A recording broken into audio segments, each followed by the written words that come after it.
Hey, Shalom, Shalom. When the staff was by giving all praise to Yahweh, Shem Yahweh, Shai, Shem Dash, double honors to the apostles of GMS, and honors to you brothers doing the work in truth. While sincerity, this is a quick one on this article here. It says homeless people given barcodes so they can accept online payments. Right, so here they've but basically read a bit into it. It says in an attempt to adapt to the cashless society they now face, some homeless people have been wearing barcodes around their necks so passers-by can give them money by using their smartphone in an Oxford University-backed scheme. Right, so basically they've said, oh man, and certain times homeless people ask me for money. I'm just there like, hey man, I ain't got any cash, man.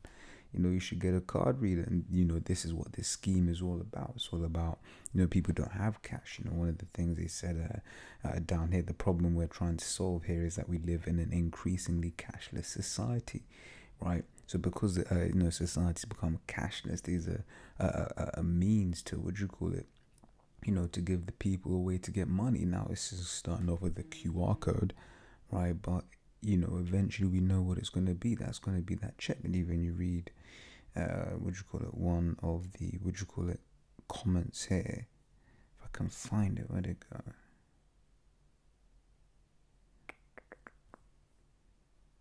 So yeah, we go. It says maybe they should just tattoo the barcode to their right hand or forehead, right? And in this guy says the mark of the beast. Right now, it's not going to be a literal tattoo. That's not the mark of the beast. The mark of the beast is going to be a physical thing that is imprinted, as we're going to read. Right? It says Revelation 13:16 says, and he causeth all, both small and great, rich and poor, free and bond, to receive a mark in their right hand or in their foreheads, and that no man might buy or sell, save he that had the mark, or the name of the beast, or the number of his name. Right, so basically saying, unless you got this mark, you ain't gonna be able to buy or sell, right? Yeah, so we go into it now. It just says it goes both small and great. So I was talking about, your small man and your, your average Joe, right? And your celebrity being the great, you're rich and poor. Those that have money, and your average Joe, you're poor, you're homeless, right? You're homeless.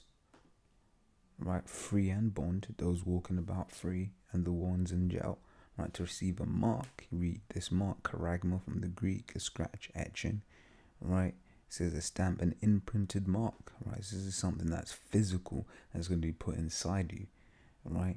It says, and that no man might buy or sell, right? It's basically saying you ain't going to be able to do any form of commerce without this chip, right?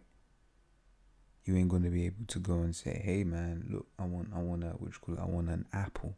Well, you ain't gonna be able to do that because you're gonna need the chip. Right? Say if he that had the mark, right, or the name of the beast, or the number of his name, right. So when this mark of the beast comes out, man, this society, this is just gonna become commonplace. This is what Esau likes. He likes trialing ideas, seeing how things are gonna work. Right.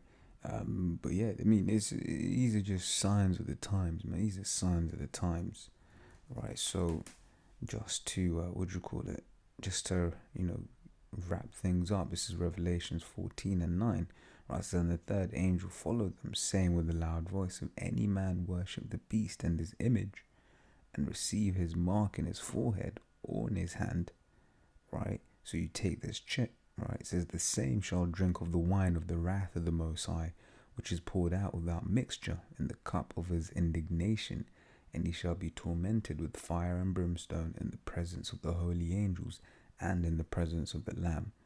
Right, so you basically take this chip, the Lord's gonna kill you, man. The Lord's gonna destroy you. Right, so hey, like I said, I just wanted to share that with you. Till the next time, I'll say shalom.